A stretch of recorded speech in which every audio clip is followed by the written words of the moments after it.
Sir আসতে পারি? এসো। Morning sir. Morning ma'am. Good morning, বসো। ধন্যবাদ স্যার। কি নাম তোমার? শিল্পী দে। শিল্পী, বাড়ি কোথায়? বাঁকুড়া জেলার অন্তর্গত হিড়বান থানার গোবরদা গ্রাম থেকে আমি আসছি। তোমার লাস্ট কোয়ালিফিকেশন কি? Bankura university master degree complete করেছি। মাস্টার ডিগ্রি কোন সাবজেক্ট? ম্যাথমেটিক্স। ম্যাথমেটিক্সের উপরে। ম্যাথমেটিক্সে মাস্টার ডিগ্রি করে তুমি কলকাতা পুলিশের কনস্টেবল পদের জন্য নিজেকে অ্যাপিয়ার করেছো। হ্যাঁ স্যার। কারণ? স্যার আমার বর্তমানে আমার একটা অর্থনৈতিকভাবে স্বাবলম্বী হওয়ার খুব প্রয়োজন। তো স্যার আমি তো বিভিন্ন সরকারি চাকরির প্রস্তুতি নিচ্ছি। তো স্যার আমার এটা প্রথম অপরচুনিটি যেটা আমি এতটা আসতে পেরেছি। আচ্ছা, তো তুমি মাস্টার ডিগ্রি কত সালে কমপ্লিট করেছো? স্যার 2020। 2020। বর্তমানে তোমার বয়স কত? স্যার 26। 26। কলকাতা পুলিশের প্রিপারেশন বা গভর্নমেন্ট জবের প্রিপারেশন তুমি কতদিন থেকে নিচ্ছ? স্যার 2021। 2021 থেকে? হ্যাঁ স্যার। তাহলে তোমার প্রাথমিক উদ্দেশ্য তো নিশ্চয়ই গভর্নমেন্ট জব বা কলকাতা পুলিশ ছিল না? স্যার পুলিশেই ছিল, কারণ আমি স্যার আগের বার যেটা WBP এক্সাম হয়েছিল, তো স্যার সেখানে আমি প্রিলি কোয়ালিফাই করেছিলাম, কিন্তু মাঠের সময় আমি করতে পারিনি কোয়ালিফাই। আমার প্রশ্ন হচ্ছে, তুমি মাধ্যমিক লেভেলের একটা এক্সাম হচ্ছে, তুমি সেই পরীক্ষা উত্তীর্ণ হয়েছো। আচ্ছা। প্রশ্ন হচ্ছে তুমি MSc করার পরে তারপরে তুমি কম্পিটিটিভ এক্সামের প্রিপারেশনে এসছো, তাহলে MSc কেন করতে গেলে? স্যার প্রথমে আমার ইচ্ছে ছিল যে টিচিং লাইনে আসার। তো স্যার আমি এখানে কোনো সুযোগ না পাই আমি এদিকে এসেছি। এবার কলকাতা পুলিশ কনস্টেবলে আমি তোমাকে নিয়োগ করলাম, তারপরে স্কুল সার্ভিস কমিশনের পরীক্ষা হলো। হ্যাঁ স্যার। তুমি সেই পরীক্ষায় বসবে কি বসবে না? স্যার আমি যখন একটা জব করব তখন স্যার আমার মনে হয় যে এখানে আমি কাজ করব সেখানে আমি উচ্চ পদে যাওয়ার চেষ্টা করব। স্যার আমি SSC পরীক্ষার জন্য হয়তো সেরকম প্রিপারেশনও নিতে পারবো না যখন আমি একটাতে মানে কলকাতা পুলিশ কনস্টেবলে চলে আসবো। আগে অনেস্ট হও। আমার প্রশ্ন যেটা, তোমাকে আমি প্রশ্ন করলাম যে তোমার স্কুল সার্ভিস কমিশন অর্থাৎ টিচার হওয়ার ইচ্ছে আছে। হ্যাঁ স্যার ইচ্ছে ছিল, এখন স্যার যেহেতু এদিকে এসেছি স্যার এখন এদিকেই আমার ভালো লাগছে। তুমি এই মুহূর্তে একটা চাকরি পেলে তোমার সুবিধে, ভবিষ্যতে যদি স্কুল সার্ভিস কমিশন হয় সেটা তো বসবে, তাই তো? হ্যাঁ স্যার বসবো। বসবে, ঠিক আছে, অনেস্টলি উত্তর দেবে, ঠিক আছে না? এত ঘুরিয়ে ফিরিয়ে বলার কিছু নেই। তোমার যোগ্যতা যদি থাকে, তুমি বিএড করেছো কি? হ্যাঁ স্যার। বিএড করেছো, ঠিক আছে, ওকে। শূন্য, হ্যাঁ স্যার। এই সংখ্যাটি কে আবিষ্কার করেছিল? স্যার আর্যভট্ট। আর্যভট্ট কে ছিলেন? স্যার গুপ্ত যুগের একজন গণিতবিদ ছিলেন। আর কিছু বলবে ওনার সম্পর্কে? তিনি শূন্য ছাড়াও বাই আবিষ্কার করেছিলেন। স্যার এই মুহূর্তে আর কিছু মনে পড়ছে না। ওকে ওকে। কলকাতা পুলিশের র্যাঙ্কগুলো জানা আছে? হ্যাঁ স্যার আমি চেষ্টা করতে পারি। বল। কনস্টেবল। আচ্ছা, তুমি নর্মালি কি এত আস্তে কথা বলো না আজকে এই মুহূর্তে আসতে বলছো? স্যার আমি ঠিক আছে স্যার, আমি জোরে চেষ্টা করছি বলার। হ্যাঁ, কনফিডেন্স হোক, ঠিক আছে, হ্যাঁ কনফিডেন্সের সাথে উত্তর দাও। Sir constable, ASI, SI, sir inspector, ACP, DCP, joint CP, additional CP, special CP and CP। Okay, সিপির ফুল ফর্ম কি? Commissioner of police. ডিজিপির full form? District, sorry sir, Kolkata পুলিশের সিপি কে আছে? শ্রীযুক্ত বিনীত কুমার গোয়েল মহাশয়। আইপিএস না আইপিএস নয়? IPS। তো আইপিএস বলার দরকার নেই, সরি স্যার। ওকে। ধরো তুমি পুলিশে এলে, হ্যাঁ। পুলিশের প্রাথমিক কাজকর্ম কি হবে? কলকাতা পুলিশের প্রাথমিক কাজকর্মগুলো কি কি হতে পারে? স্যার পুলিশের প্রাথমিক কাজ আইন শৃঙ্খলা বজায় রাখা এবং নাগরিকদের সুরক্ষা প্রদান করা এবং ট্রাফিক নিয়ন্ত্রণ করা। প্রাথমিক কাজ স্যার এগুলোই হবে। ওকে, তুমি এই ধরনের কোনো কাজ এর আগে করেছো? না স্যার। পুলিশের কি কি গুণাবলী তোমার মধ্যে আছে বলে মনে হয়? স্যার আমি শারীরিক এবং মানসিক দক্ষ বলে মনে করি। আর স্যার যেহেতু আমি আমার মনে হয় যে আমি হয়তো যোগ্য বলেই হয়তো আজ আপনাদের কাছে ইন্টারভিউ দিতে এসেছি স্যার, এইটুকুই। তোমার এই গুণ, এটাই কলকাতা পুলিশের গুণাবলী থাকা দরকার। ঠিক আছে ম্যাম। তুমি কলকাতা পুলিশের জন্য এসছো, তোমার মনে হচ্ছে তুমি যোগ্য। তোমাকে কলকাতা যেরকম জনবহুল এরিয়া আর যেরকম বিভিন্ন ধর্মের মানুষজন বসবাস করে, বিভিন্ন রকম সিচুয়েশনে পড়বে, ক্রাউড হ্যান্ডেল করতে হবে। তোমার গলায় সেই পাওয়ার কোথায়? তোমার সেই কনফিডেন্স লেভেল কোথায়? তুমি একটু বেশি শান্তশিষ্ট মনে হচ্ছে না তোমার পুলিশের, মানে বিশেষ করে কলকাতা পুলিশের মতো জবের জন্য? ম্যাম আমি চেষ্টা করবো আমার এটা কাটিয়ে ওঠার। আচ্ছা, তোমার দুর্বলতা কি আর তোমার স্ট্রেংথ কি? ম্যাম আমার দুর্বলতা বলতে আমি যে কোনো জিনিসটা মানে কোনো প্রবলেম এলে সেটা আমি যতক্ষণ না পর্যন্ত সমস্যাটা সমাধান করতে পারি ততক্ষণ পর্যন্ত আমি ওটা নিয়ে ভাবতে বা চিন্তা করতে থাকি। শুধু চিন্তা করো না সমাধান করার জন্য কোনো চেষ্টা করো? না ম্যাম, সমাধান করারও চেষ্টা করি। আচ্ছা ধরো টুথপেস্ট থেকে পেস্ট বেরিয়ে গেছে, ওটাকে কি করে ভিতরে ঢোকানো যাবে এই চিন্তা করছো কি? না স্যার। কি চিন্তা করবে? Sorry sir. চলো না, আমি জাস্ট আইকিউ টেস্ট করছিলাম। নেক্সট, তারপরে আর ম্যাম? একজন তোমার গণিত সাবজেক্ট একজন বিখ্যাত মহিলা ছিলেন, মানব কম্পিউটার বলা হতো, নাম বলতে পারবে? সরি ম্যাম, এই তো মনে পড়ছে না। আচ্ছা, তুমি কোন ফেমাস ম্যাথামেটিশিয়ান সম্বন্ধে কিছু বলতে পারবে, দু চার কথা? ম্যাম পিথাগোরাস, বলো। পিথাগোরাসের যে উপপাদ্যটা, সরি ম্যাম কোশ্চেনটা আরেকবার বললে ম্যাম। কোনো ফেমাস ম্যাথমেটিশিয়ান যার সম্বন্ধে তুমি দু চার কথা আমাকে বলতে পারবে, আমি কিছু জানি না ম্যাথের।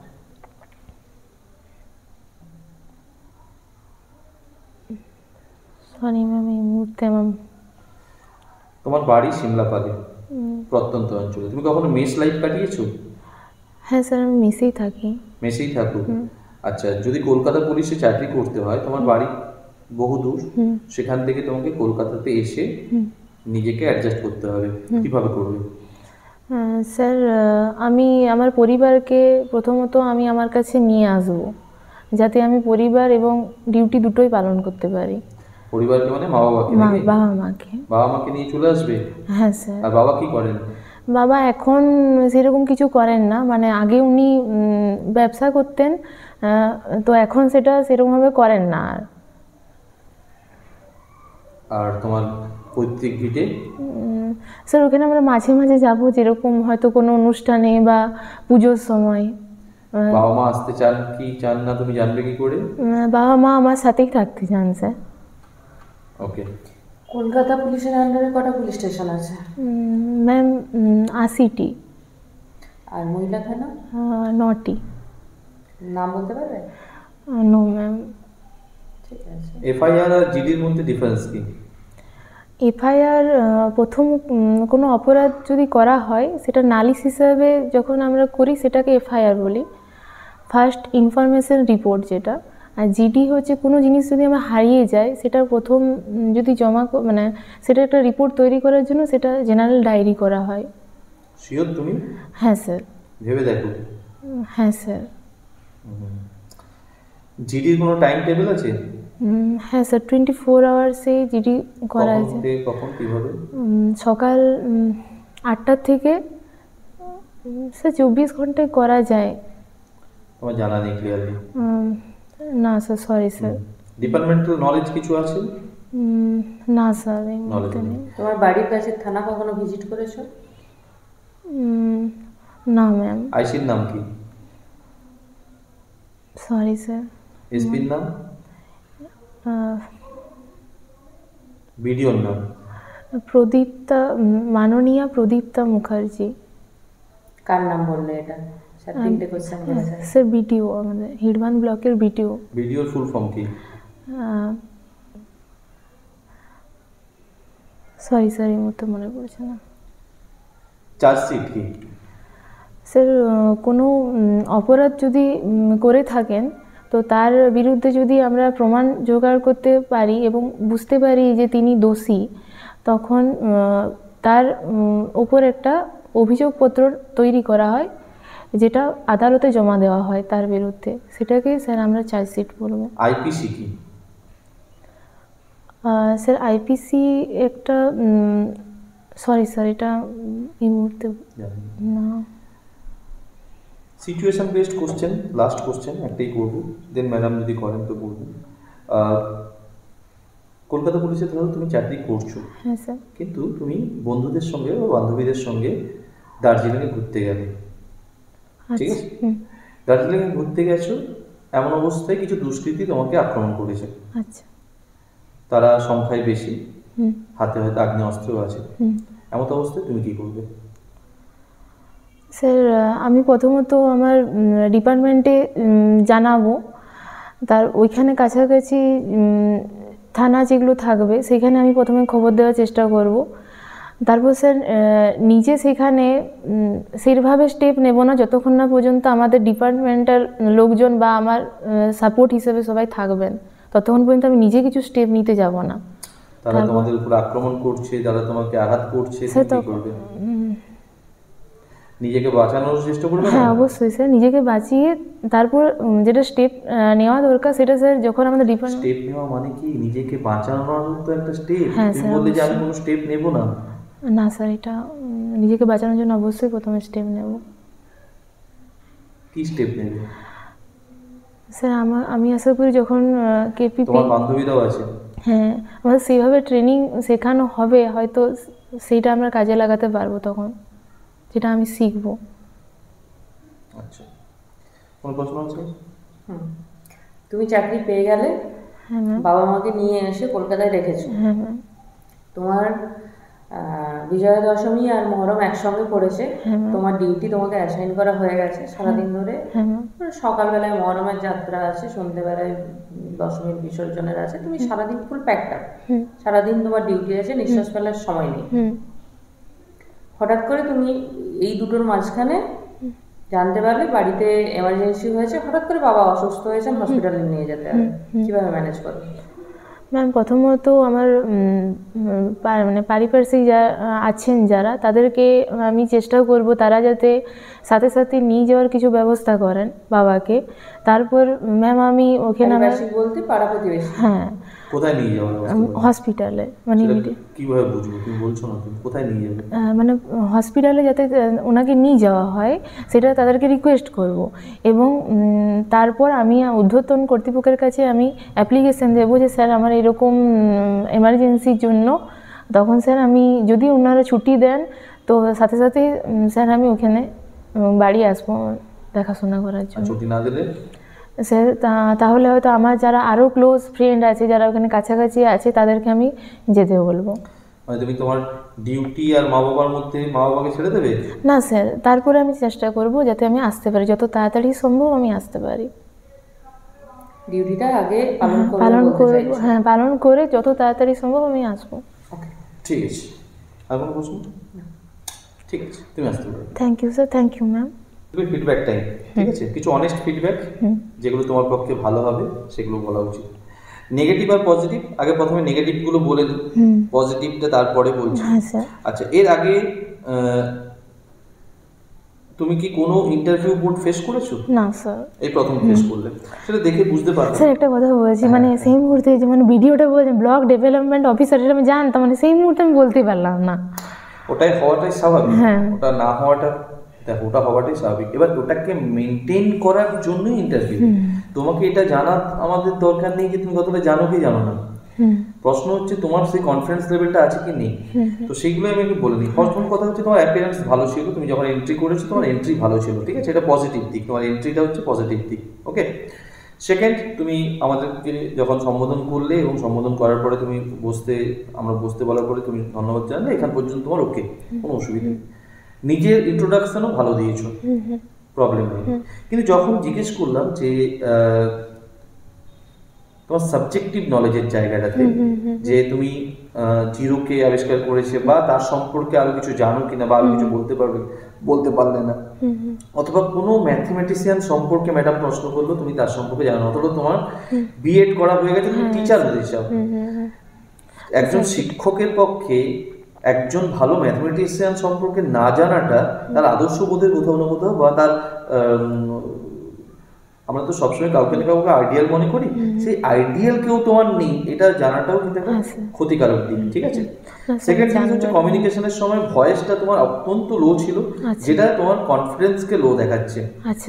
ইন্টারভিউ মানে সাক্ষাৎকার, সেখানে কনফিডেন্স শো করার জায়গা, তোমার সেখানে কনফিডেন্স লো লাগছে। থার্ড জিনিস হচ্ছে তোমার হাত এরকম ছিল, গুটিয়ে আছে, যেটা ব্যক্তিত্বকে গুটিয়ে থাকা ব্যক্তিত্ব বোঝায়। স্যার আমার এটা একটু অসুবিধা হচ্ছে, মানে আমি যদি এইভাবে বসছি তো আমার হাতটা সরে যেতে হবে, তাই জন্য স্যার প্রথম থেকে আমি এইভাবেই বসলাম। এবার ওটা হচ্ছে ক্লোজ আইডেন্টিটি। তোমার যদি হাত এরকম থাকে, তোমার বসাটাতে হাত যদি এরকমও রাখো, এটা ওপেন বন্ডিং হয় এবং তোমার বডিটা স্ট্রেট হওয়াটা স্বাভাবিক হয়ে ওঠে। তুমি যখন এরকম করবে, বডি অটোমেটিকলি বেন্ড হয়ে যাচ্ছে। কি বললাম বুঝতে পেরেছিস তো? ফোর্থ জিনিস হচ্ছে তোমার কমিউনিকেশনের মধ্যে বা অ্যান্সারের মধ্যে সরির পরিমাণটা বেশি ছিল। হ্যাঁ। এবং কি না, যখন তুমি সরি বলছো, সেই সরিটার মধ্যে যেন সংকোচ বোধ বেশি, কনফিডেন্স কম। না জানাটা ক্ষতিকারক নয়, প্রশ্ন হচ্ছে তুমি সেটাকে কতটা কনফিডেন্টলি হ্যান্ডেল করছো, সেইটা ইম্পর্টেন্ট। আশা করি তোমার এই প্রবলেমগুলো তোমাকে ঠিক করতে হবে। আই কন্ট্যাক্ট যেমন তোমার ব্রেকডাউন হচ্ছিল, তুমি চোখ নামিয়ে নিচ্ছিলে, যখনই তোমার অ্যান্সার পাচ্ছ না চোখ নামিয়ে নিচ্ছ, আই কন্ট্যাক্টের প্রবলেম এটা। ঠিক আছে না? হ্যাঁ, এই জায়গাটা সমস্যা।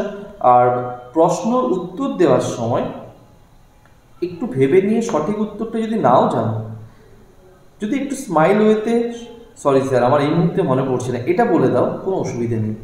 কিন্তু তুমি ট্রাই করছো কিন্তু সেটা সম্পর্কে ঠিকঠাক বলতে পারছো না। যেমন ম্যাম প্রশ্ন করলো যখন, স্যার কি হয়েছে এটা প্রবলেমটা, মানে আমি জানি সেই মুহূর্তে আনতে পারছি না, তখন আমাকে সময় নিতে পারছি না, তখন সরি বলে ঠিক আমি। তোমার যদি সেটাকে ম্যানেজ করতে না জানো, সঙ্গে সঙ্গে সরি বলাটা ইম্পর্টেন্ট। তুমি সময় নিচ্ছ, সেটা টাইম নষ্ট করছে ইন্টারভিউয়ারদের, তাই না? আচ্ছা স্যার, তাহলে ওটা কি করা উচিত? মানে একদম, মানে ধরো তোমার ফ্র্যাকশন অফ সেকেন্ড সময় নিলে, দেন তোমার মনে পড়ছে না, আমি তোমাকে জিজ্ঞেস করলাম যে তোমাদের আইসির নাম কি, সরি স্যার এই মুহূর্তে মনে পড়ছে না, যদি এইভাবে বলো তাহলে সময়টা নষ্ট হবে না। ঠিক না? আর সরি বলার পরে তোমার চোখ নেমে যাচ্ছে, বন্ধ হয়ে যাচ্ছে, নামাবে না। এই ঠিক আছে বলার পরেও চোখটা তোমার নামছে। আচ্ছা, এগুলো তুমি ভিডিওতে দেখলে তুমি ভালোভাবে বুঝতে পারবে, কখনোই বন্ধ করা যাবে না। আর হাত আগে প্রথমে ওরকম ভাবে রাখো, ওরকম নয়, হাতটা মুঠো করো, হ্যাঁ দরকার হলে এমনি ভাবে বসো, স্ট্রেট হয়ে বসো একটু। এই বডি স্ট্রাকচারটা আমি দেখতে চাইছিলাম, এটাতে অনেক কনফিডেন্ট মনে হয়। না হলে তোমার কেমন ছিল বডিটা, এরকম ছিল, এবারে তোমার বডিটা এরকম লাগছে। এবার এরকম থাকার মধ্যে কিন্তু অনেকটা পার্থক্য আছে। এই ছোট ছোট জিনিসগুলো তোমার কিন্তু নেগেটিভ রয়েছে, ঠিক আছে না? বাকি এমনি তোমার মধ্যে। আচ্ছা, আরেকটা জিনিস যেটা, সেটা হচ্ছে তুমি টিচার হতে চাও মন থেকে, কিন্তু এখানে তুমি লোকানোর চেষ্টা করছো। তোমার মধ্যে অ্যাকচুয়ালি টিচার পার্সোনালিটি আছে, কলকাতা পুলিশের যে কনস্টেবল পার্সোনালিটি সেটা তোমার মধ্যে নেই কিন্তু। ঠিক আছে, তুমি এটা চাকরি চাইছো বলে তুমি এসছো, পারিবারিক স্বার্থে এসছো, কিন্তু তোমার ফিলিংসটা ভিতর থেকে আছে। এবার সেটা যদি তুমি লুকাও, তাহলে সেক্ষেত্রে কিন্তু যারা ইন্টারভিউ তারা বুঝবে যে তুমি অসৎ ব্যক্তি। ঠিক না? তাহলে তোমার যেটা ক্লিয়ার অ্যান্সার দেবে, কারণ কোনো ডিপার্টমেন্টই কখনো তুমি যদি উচ্চ দিকে যাও কখনো তোমাকে আটকাবে না। ঠিক আছে, সেটাকে তুমি কিভাবে গুছিয়ে বলছো সেটা তোমার দায়িত্ব। ওকে, ঠিক আছে। বাকি ম্যাম, আচ্ছা আমার তরফ থেকে তুমি আউট অফ 15 6 পাচ্ছ, 6। ওকে স্যার, মোটামুটি সব ডিসকাস হয়ে গেছে। শুধু এই যে জিনিসটা হলো, পরপর 3টে কোশ্চেন করলেন স্যার, তুমি একটা ভেবে চিন্তে উত্তর দিলে লাস্টে মেনশন করে দেবে তুমি কোন অ্যান্সারটা দিচ্ছ। ঠিক আছে, ধর এইটা একজন 3টা করার জায়গায় 3জন 3টা করতে পারে 3 দিক থেকে, তাই না? তখন মেনশন করে দেবে তুমি কোনটার উত্তর দিচ্ছ, না তো সবগুলোর ক্ষেত্রেই আমার ভুল পারসেপশন আসবে যে সবগুলোর অ্যান্সারই ভুল। তখন ম্যাম কিভাবে উত্তর দেবো যদি 3জন পরপর 3টা করে? পরপর 3জন কোশ্চেন করলে তুমি সিরিয়ালটা বজায় রাখবে। যিনি প্রথমে করেছে ওনারটা প্রথমে দিলে, তারপরে সেকেন্ড যিনি করেছেন ওনার দিকে তাকিয়ে ওনার অ্যান্সারটা দিলে তারপরে লাস্টটা দেবে। আচ্ছা আর যদি সেটা নাও হয়, তুমি কোনো একটাই জানো, একজনকে উত্তরটা দিই, বাকি দুজনকে সরি বলে দেবে যে আমি এগুলো জানি না। আচ্ছা আর যেক্ষেত্রে একজন 3টা কোশ্চেন করেছেন, সেক্ষেত্রে তোমার মেনশন করে দিতে হবে যে তুমি কোনটার অ্যান্সার দিয়েছো। আচ্ছা ঠিক আছে। আর দ্বিতীয় হচ্ছে তোমার ড্রেসের কালার ইন্টারভিউয়ের জন্য একদম ঠিক আছে। না না ম্যাম, আজকে আমি মানে বাড়ি যাইনি তো, আমার কাছে ড্রেস নেই সেটা এখানে। ঠিক আছে, মানে এই রকমের চকচকে জিনিস পরে না না ম্যাম, আজকেই এসছে শাড়িটা, মানে ব্ল্যাক অ্যান্ড হোয়াইট একটা শাড়ি অর্ডার দিয়েছি, আজকে এসছে। ঠিক আছে। স্কোরটা একটু বলে দিন। স্কোর 5। ওকে ঠিক আছে শিল্পী, আশা করি ফিডব্যাকগুলো তোমার কাজে লাগবে। হ্যাঁ ঠিক স্যার আছে, অবশ্যই। ওকে।